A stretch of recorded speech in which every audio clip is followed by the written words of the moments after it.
India alert, जुर्म के खिलाफ आवाज।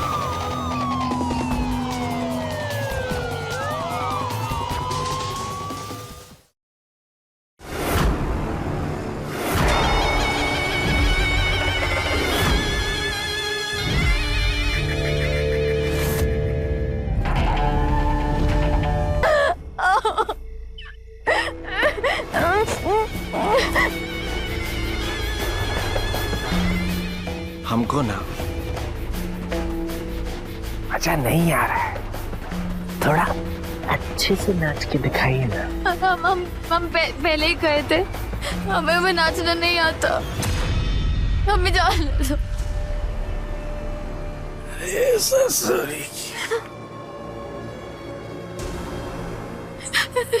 हमें जाने दो। देखिए, हम आपका बात मान रहे हैं, आपको नाचना नहीं आता है, एक डिस्काउंट देते हैं। अपना कपड़ा उतार दीजिए, फिर जैसा नाचेंगे हमको चलेगा। हाँ? नहीं, हमें नाचना नहीं आता, हमें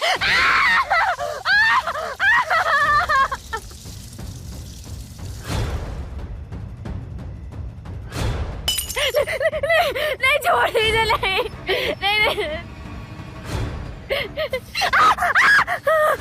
जानती हूँ, जब कोई हमें से मना करता है तो हमको बहुत मजा।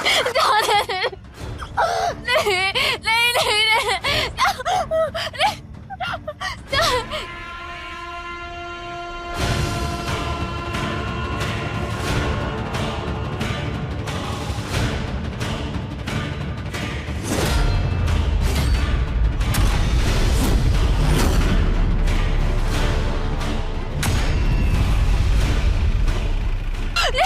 छोड़ दे।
देख रहे हो, लंगूर के हाथ हूर लग गई है, हूर। कमाल का घर है ना? बहुत सुंदर है। हाँ है तो, लेकिन सुंदर मकान को स्वर्ग बनाना तुम्हारी जिम्मेदारी है।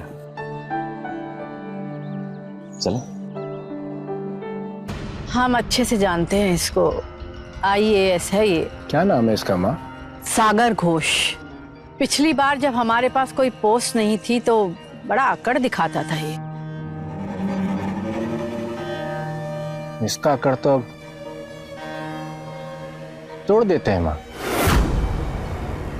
चलो फिर उन लोगों को चाय पे बुलाते हैं। ठीक। कितनी प्यारी मुर्शिदाबादी सिल्क है ना।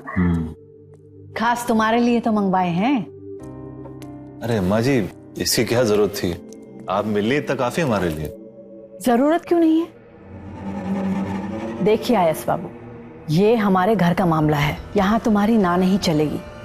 बहू पहली बार घर आई है, अब बिना कोई भेंट दिए खाली हाथ तो नहीं जाने देंगे ना।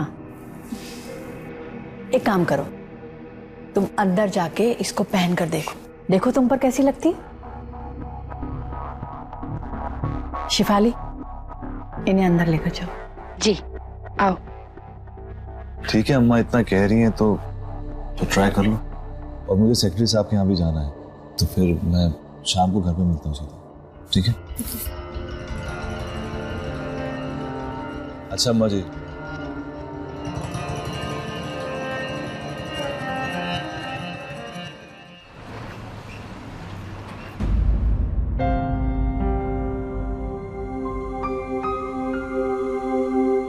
कैसी लग रही हूँ? काफी खूबसूरत लग रही है आप।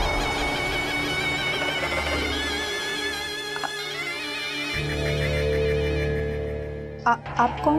विक्रांत, दरअसल ये हमारा ही कमरा है।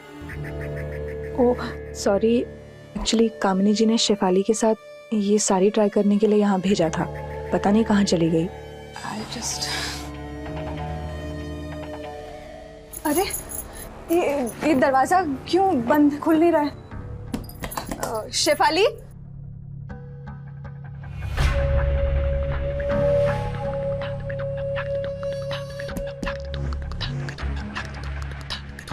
ये तो बंद है। अरे शेफाली, कामिनी जी,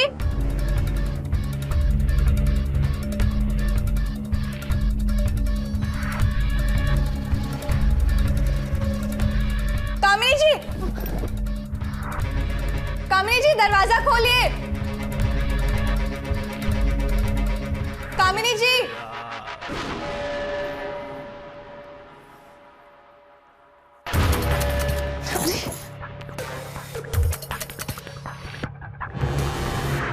क्या कर रहे हो? कामिनी जी,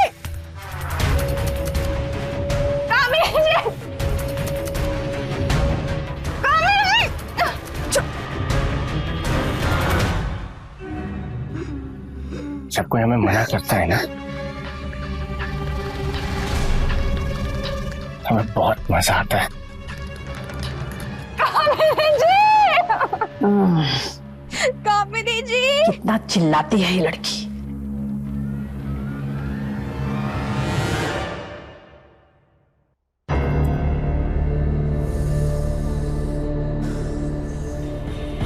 हम पे ना 4 मर्डर का केस चल रहा है, और बाहर जाके अगर आप ज्यादा बातें चीतें करेंगी ना तो 5वां सागर बाबू का भी हो सकता है। लेकिन हम जानते हैं आप अपना पति परमेश्वर से बहुत प्रेम करती हैं, कड़वा चौथ का व्रत रखती है ना उनके लिए, तो ऐसा सब नहीं कीजिएगा। ये लीजिए, थोड़ा हुलिया सुधारिए।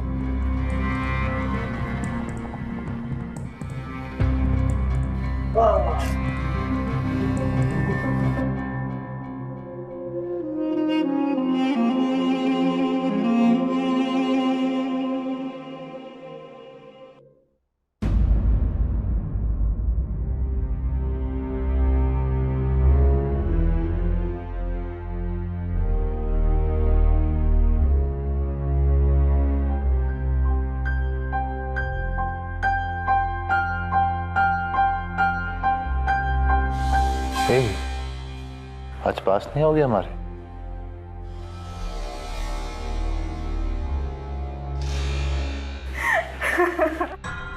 हे श्यामली, यार रो क्यों रहे हो?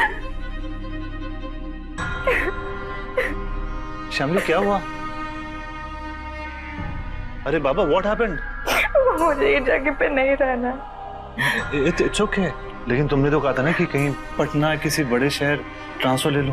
हाँ, मैंने कहा था, लेकिन आप काम पर चले जाते हो और उसके बाद मैं अकेली हो जाऊंगी यहाँ पे, मुझे डर लगेगा। देखो, जहाँ हम रहते हैं ना, वहाँ कोई IAPS है, कोई IAS है, कोई मिनिस्टर है, तो तुम यहाँ पूरी सेफ हो। You don't have to worry. हाँ,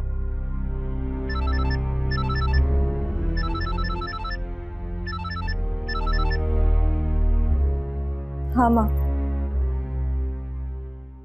मैडम, आपसे कोई मिलने आई है। भेज दो। जी।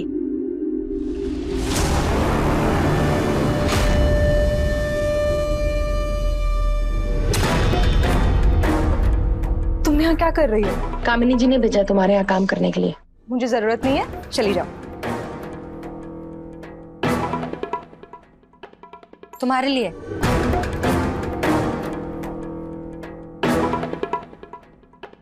उसे रहने दीजिए वहाँ,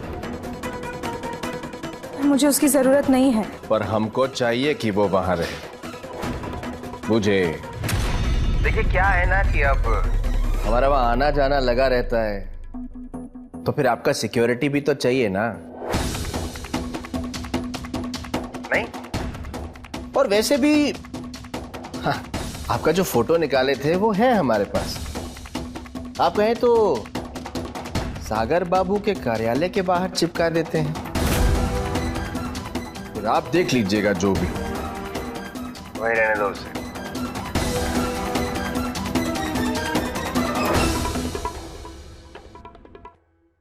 तो मैं काम शुरू करूं?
क्या कर रहे हो? उषा, नंदू, कहाँ है सब लोग? कोई नहीं आने वाला है, सबको अपने अपने काम पे लगा दिया। देखो तुम यहाँ से चले जाओ, नहीं तो मैं घोष जी को आवाज लगा दूंगी। दे दो आवाज, घोष जी को बुला लो। सागर जी, सागर जी, सागर जी, सागर जी उठिए। सागर जी, सागर जी उठिए ना। वो रात में चाय पिलाए थे ना सोने से पहले।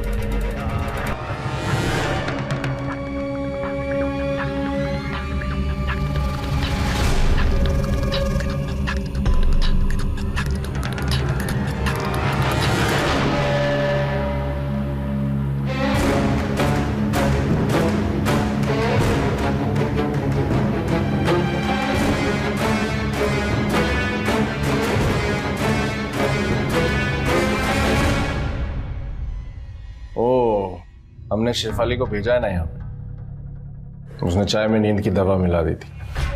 परेशान मत होइए, नहीं उठेंगे। और अगर उठ भी गए तो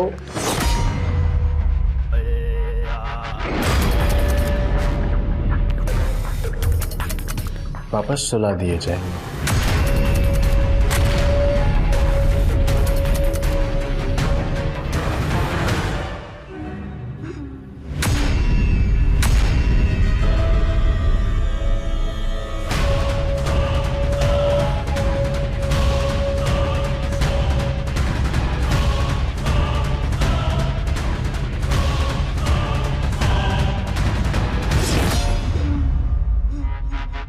छोड़ो, ये लोग क्यों किया? सागर जी, सागर जी, सागर जी प्लीज उठिए, प्लीज मुझे छोड़ दो,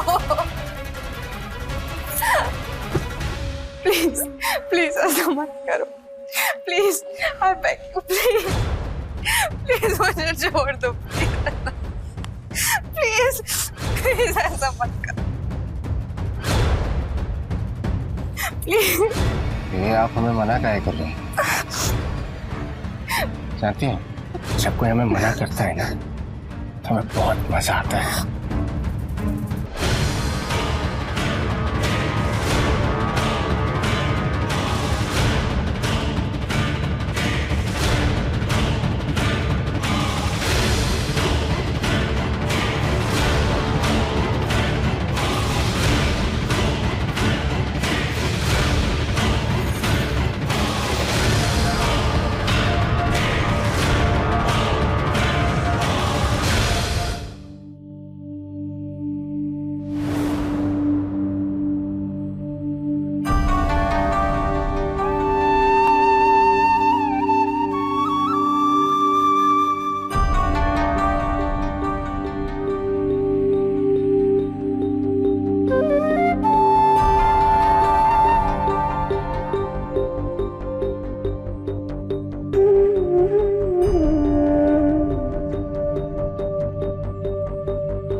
उषा ही जरा अंदर ले जाना।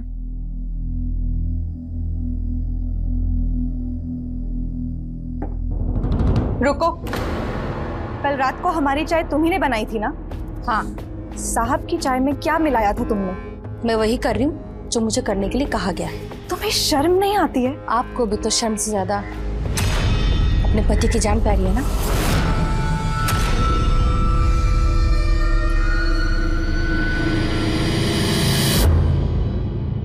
ये आईएएस की बीबी होने का रौब किसी और पर झाड़ना तुम्हारे लिए यही अच्छा होगा कि जो हो रहा है उसे सहन करती जाओ। विक्रांत तो हमारे बोलने से रुकेगा नहीं। अब मैं और सहन नहीं करने वाली हूँ। मैं सीधा पुलिस में एफआईआर करवाऊंगी, तब आपको पता चलेगा कि कितना गलत किया है उसने। शौक से जाओ, एफआईआर कराओ, मगर विक्रांत भी ये बात बोल सकता है कि जो कुछ भी हुआ तुम्हारी मर्जी के साथ हुआ। शहर में जहां भी जाओगी सब तुमसे यही पूछेंगे, सब कुछ तुम्हारी मर्जी के साथ हुआ या फिर तुम्हारा रेप हुआ था? किस किस को समझाती फिरोगी तुम? रुको, थाने जाने से पहले अपने पति का बीमा जरूर करा लेना, फायदे में रहोगी। घर छोड़ के आओ मैडम को। जाओ बंदूकी।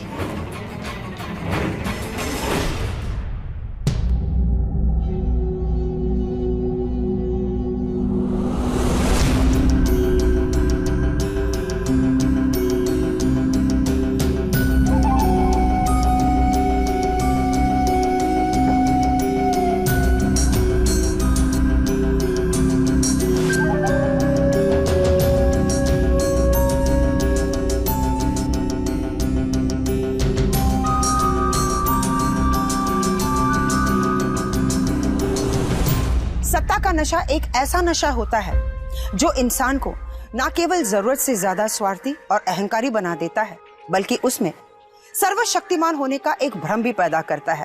और उसे यह भ्रम होने लगता है कि वो कभी भी किसी के साथ कुछ भी गलत क्यों ना करे, उसके लिए उसे कभी कोई सजा नहीं मिलेगी, उसका कोई कुछ नहीं बिगाड़ सकता। इस नशे का शिकार इंसान ना तो किसी की इज्जत लूटने में कोई संकोच करता है और ना ही किसी को जान से मारने में उसे कोई दिक्कत होती है।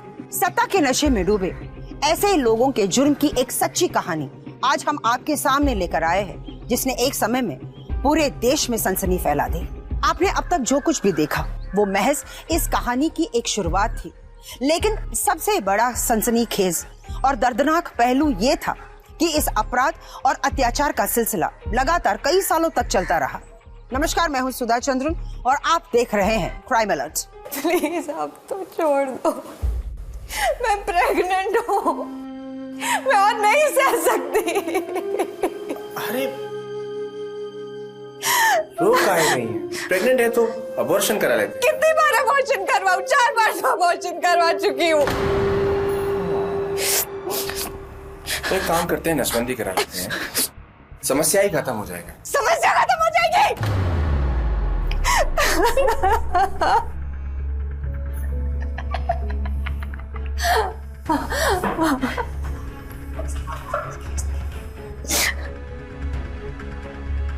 एक बात बताएं, आप जब भी ऐसे रुकती है ना,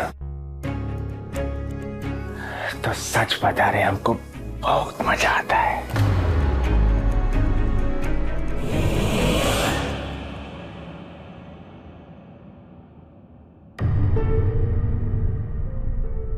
ये ऐसी बिंदी है जिससे नजर नहीं लगती। कितनी खूबसूरत लग रही हो यार।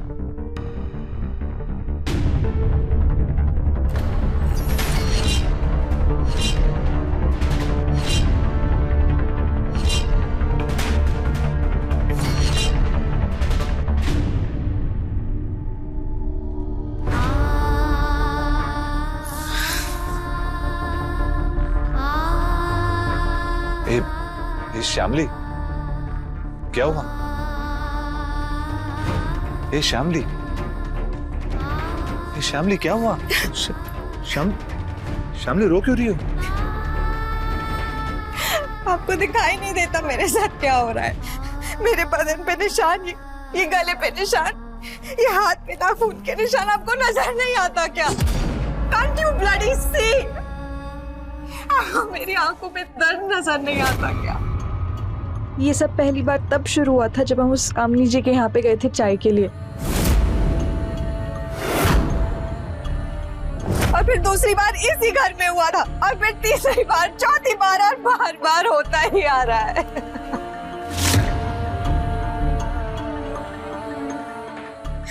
आप नामर्द है क्या जो आपको अपनी पत्नी की तकलीफ दिखाई नहीं देती है?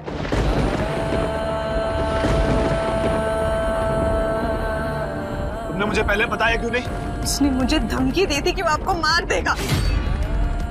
उसने मेरे वीडियोस बना के रखे, मेरी बदनामी हो जाती, वो लोग आपको सस्पेंड कर देते, वो लोग कुछ भी कर सकते हैं। अरे जो भी हो, तुम्हें मुझे पहले बता देना चाहिए था ना।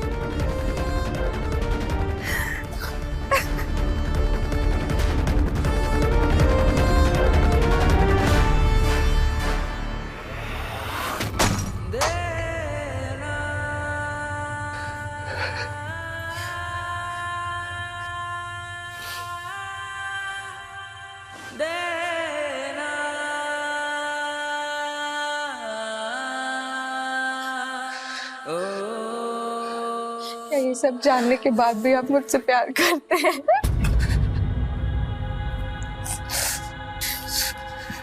क्या आप मेरे साथ है? बोलिए ना।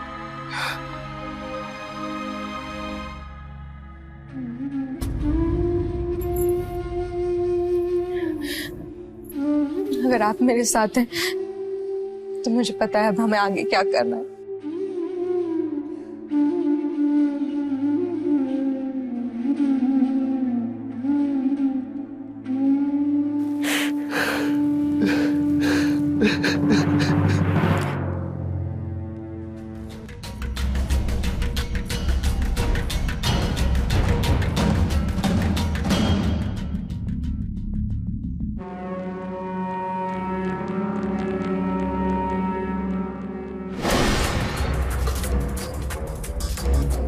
इंस्पेक्टर, जस्ट थिंक, अगर इस आइस की बीवी के साथ ऐसा हो सकता है तो इस शहर में कौन सेफ है, कौन सुरक्षित है?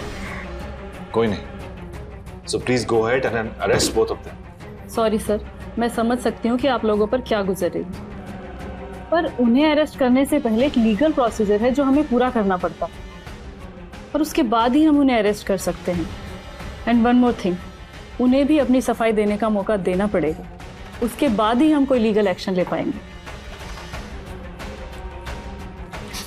अगर आपने उनके खिलाफ कोई एक्शन नहीं लिया तो मैं chief secretary of the state को चिट्ठी लिखकर ये सब बताऊंगा जो चल रहा है, और बात आईजी तक जाएगी, ध्यान रखिएगा। देखिए, आप भी एक गवर्नमेंट सर्वेंट हैं, इसलिए आप अच्छे से जानते हैं कि हमें भी अपने रूल्स के हिसाब से ही चलना होता है। ठीक है, तो as per the procedure FIR तो लिखनी पड़ेगी। लिखिए। यस सर, बताइए।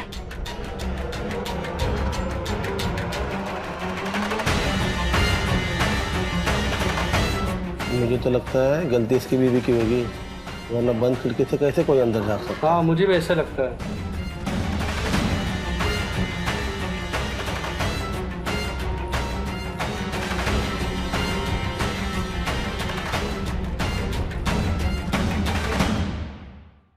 तुमको अपने ओढ़ने पहनने का ख्याल रखना चाहिए। जरूर तुम्हारे में कोई ना कमी देखी होगी उसने, तभी उसने ये किया तुम्हारे साथ। गलती तो आपकी भी है ना। उस दिन आप बाबर मुझे अकेला छोड़कर जाते और ना मेरे साथ इतना कुछ होता। सबसे बड़ी गलती तो आपकी है कि आपने इतनी हिम्मत भी नहीं है कि उस घटिया आदमी को तो झापड़ भी मार सके।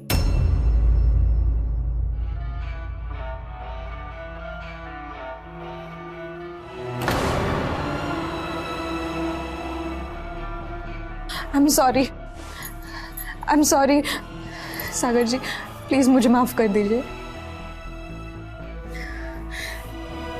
I'm really sorry. शायद तुम ठीक ही कह रही थी, मेरे में हिम्मत नहीं है। नहीं, ऐसा नहीं है। मैं कायर ही हूँ। आप कायर नहीं है। इतना सब जानने के बाद भी आपने मेरा साथ नहीं छोड़ा। इससे बड़ी बात और क्या हो सकती है मेरे लिए? प्लीज मुझे माफ कर दीजिए।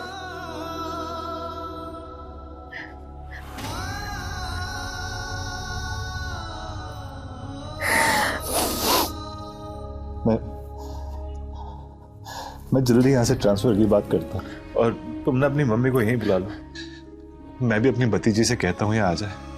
वो कह भी रही थी कॉलेज में एडमिशन चाहिए उसको। क्या है कि घर पे लोग रहेंगे ना तो किसी की हिम्मत नहीं होगी आने की। मैं भी दोपहर में आ जाया करूंगा।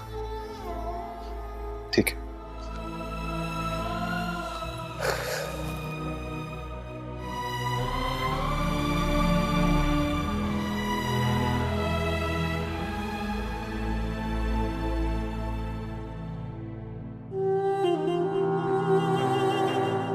आपने इसे यहाँ पर क्यों बुलाया? उसकी गंदी नजर इस पर भी तो पड़ सकती है। तुमसे कहा था ना कि घर पे लोग होंगे तो किसी की हिम्मत नहीं होगी आने की। अब मैं यही रहूंगी, आप लोगों को छोड़कर कहीं नहीं जाऊंगी। मैं यहाँ पे कंप्यूटर क्लासेस ज्वाइन कर लूंगी और बहुत सारी शॉपिंग करूंगी।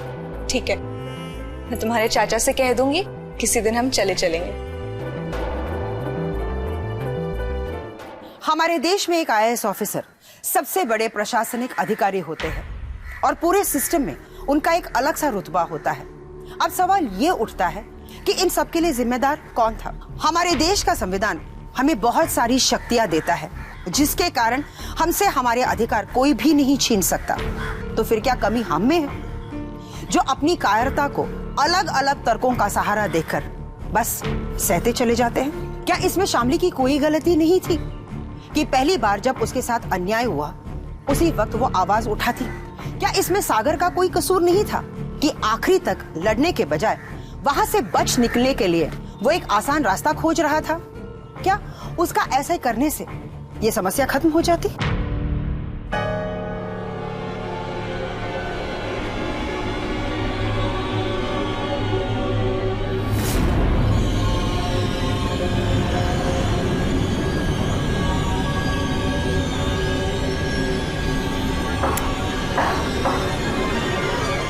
नमस्कार। नमस्ते। कैसे हैं आप? तुम कौन? ओ मैं हमारा नाम विक्रांत है। सागर और शामली प्यार से हमें खैर जाने दीजिए। वैसे उन दोनों से आपके बारे में काफी कुछ सुना है। आज बड़े दिनों बाद आपके दर्शन हुए। ठीक है, तुम बैठो, मैं चाय बना कर लाती हूँ। जी जी जरूर।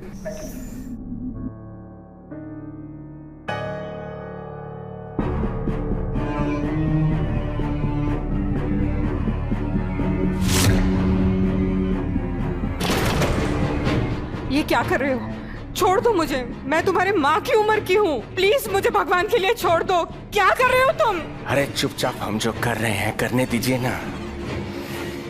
जानती है जब हमें कोई मना करता है ना तो हमको बहुत मजा आता है।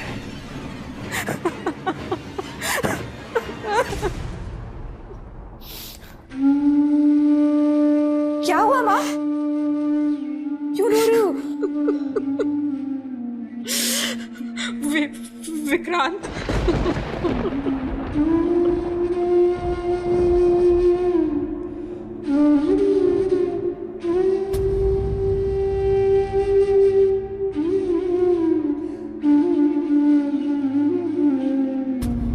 मैं ये सब सहन नहीं कर सकती इस उम्र में। मुझसे नहीं सहन होगा। तू चल मेरे साथ। जब सागर घर बदल लेगा ना तब तू चली जाना। लेकिन मैं सागर जी को अकेले छोड़ के नहीं जा सकती। हम सब साथ में हैं ना अभी। वो हमारा कुछ नहीं बिगाड़ सकता। तुम्हारे लिए फोन है।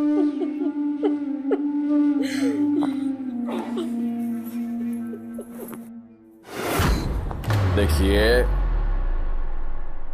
हम आपसे कहे थे ना कि आप हमारे और अपने बीच में जितनी दीवार लगाएंगी तो सारी दीवार हमको तोड़नी पड़ेगी ना।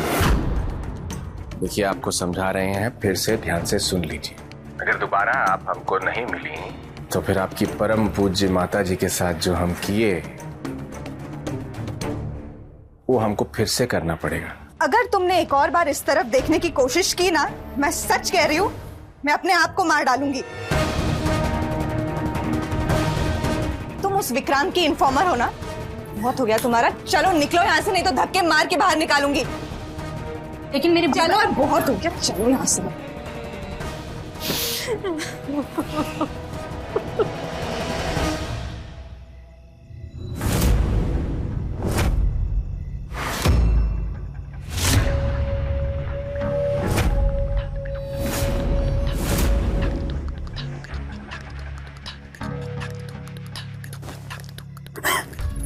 आइए ना।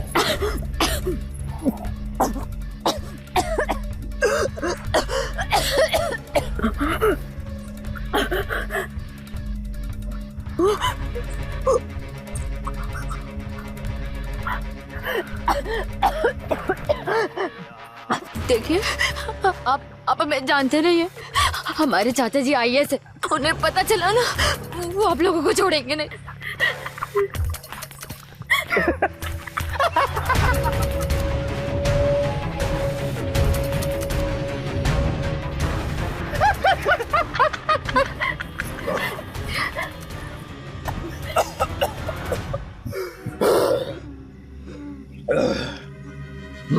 देखिए,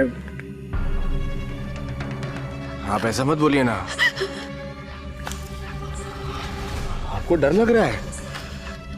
क्या करेंगे आपके चाचा जी? हमारे चाचा जी नाच नचा डालेंगे आप लोगों को।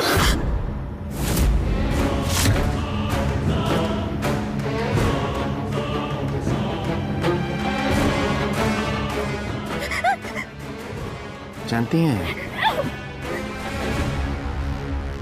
2 साल से आपकी चाची है ना, उनका इज्जत लूट रहे हैं उन्हीं के घर में। हाँ, नचा नचा। और बताएं,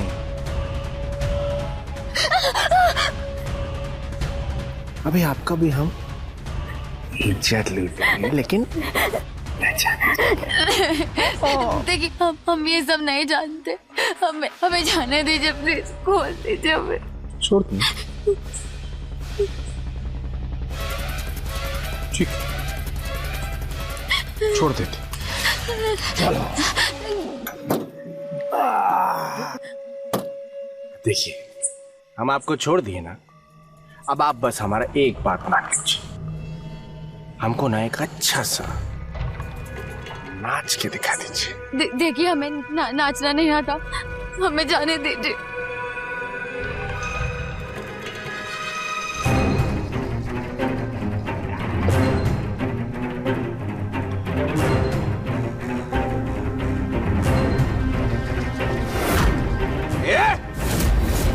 हम तुमसे क्या कहे, तुमको सुनाई नहीं दिया? हम कह रहे हैं हमें नाचना नहीं आता। नाचना नहीं आता? अरे ये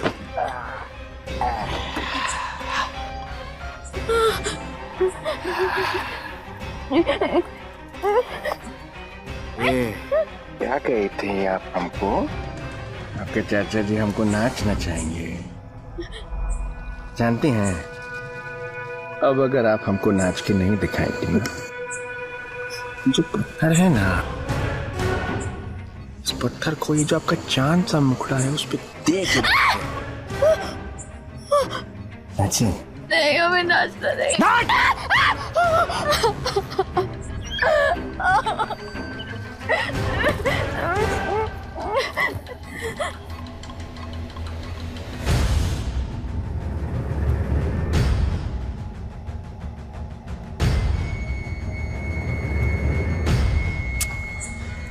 देखिए, हमको ना मजा नहीं आ रहा है, थोड़ा अच्छे से नाच के दिखाइए ना। हम पहले ही कहे थे, हमें भी नाचना नहीं आता। हमें जाने दो।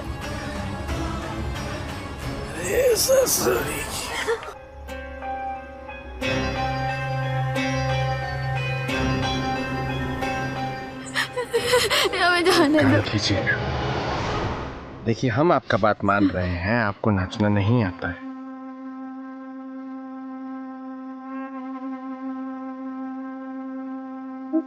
एक डिस्काउंट देते हैं, अपना कपड़ा उतार दीजिए, फिर जैसा नाचेंगे हमको चलेगा। हाँ? नहीं, हमें नाचना नहीं आता।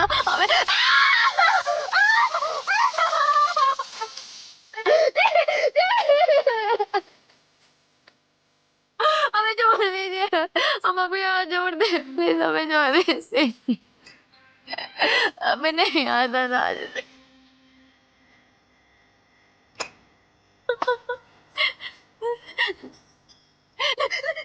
नहीं छोड़ दीजिए, नहीं।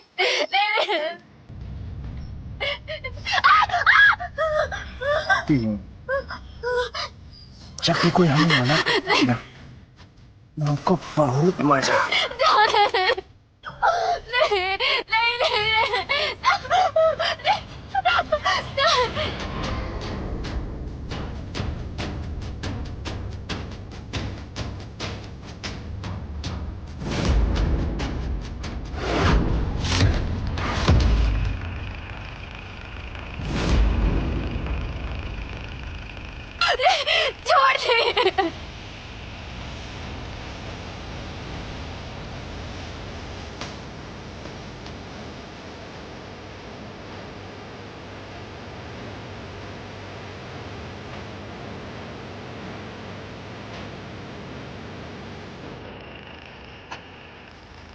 नाचिए, बहुत मजा आया। झूम झूम झूम झूम।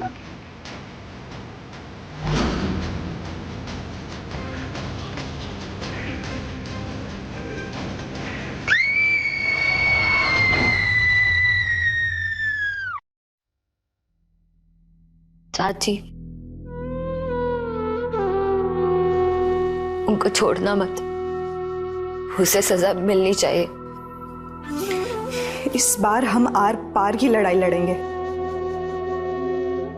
कोई तो होगा ना सीएम से बड़ा, आप पता लगाइए, सीधा उन्हीं से बात करेंगे।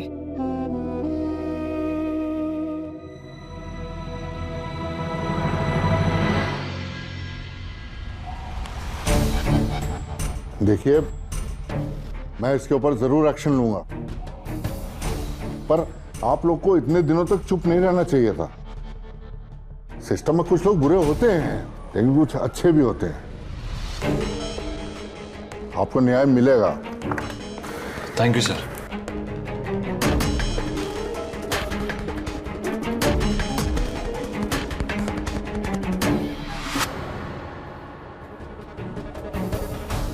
ये कैसी व्यवस्था है? अगर एक आईएएस ऑफिसर का परिवार भी सुरक्षित नहीं है तो फिर कौन सुरक्षित है? मेरे साथ लगातार 2 साल से रेप हो रहा है और उस दरिंदे ने मेरी माँ और भांजी तक को भी नहीं छोड़ा। कब तक सहते रहेंगे हम ये सब? कब तक ये जंगल राज चलता रहेगा? माँ, कि राज्यपाल के साथ मिलके ये प्रेस कॉन्फ्रेंस करके तो इसने पूरी बाजी पलट दी। कमाल की बेशरम औरत है ये, पूरी दुनिया को बता रही है कि इसके साथ कितनी बार रेप हुआ है। तुम बिल्कुल फिक्र मत करो विक्रांत, मैं अभी सीएम साहब से बात करती हूँ।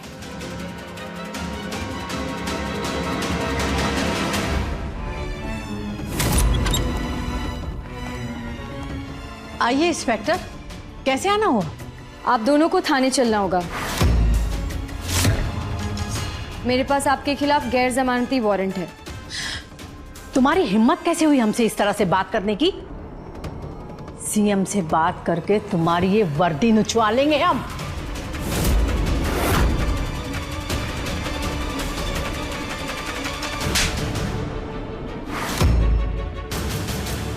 इतनी गर्मी मत दिखाओ, ऑर्डर सीधा वहीं से आया है। ले चलो इन दोनों को। चलिए, चल रहे हैं हम।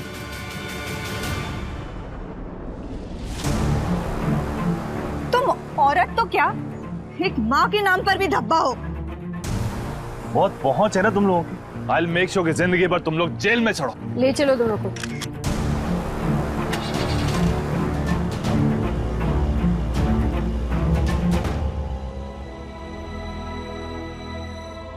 अब सब ठीक हो गया।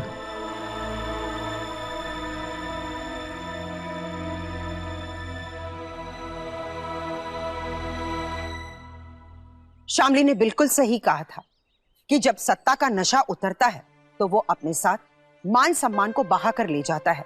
और वैसे भी सत्ता की एक बड़ी सच्चाई ये भी है कि वो हमेशा के लिए किसी के साथ नहीं टिकती। कामिनी और उसके बेटे का ये अटूट विश्वास था कि अपनी सत्ता और पैसे के बलबूते पर वो बच जाएंगे, और उन्होंने बचने की बहुत कोशिश भी की।